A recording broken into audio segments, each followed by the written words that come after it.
বাংলাদেশের 16 কোটি মানুষ আজকে শেখ হাসিনা সহ তার দোসরদের শাস্তির দাবি করছে, কিন্তু একটি কুচক্রী মহল শেখ হাসিনা এবং তার দোসরকে বাঁচিয়ে রাখার জন্য আজকে চক্রান্ত করছে, ষড়যন্ত্র করছে।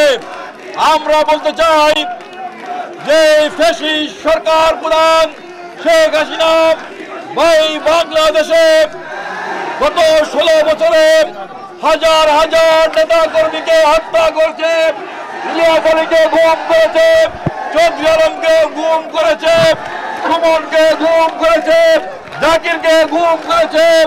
সর্বশেষ গত বছর বৈষম্য বিরোধী ছাত্র আন্দোলনে প্রায় 2000 ছাত্র যুবককে হত্যা করেছে। তাই অনতি বিলম্বে এই ফ্যাসিস্ট সরকারের প্রধান শেখ হাসিনা সহ তার দোসরদের অনতি বিলম্বে গ্রেপ্তার করে আইনের আওতায় আনতে হবে।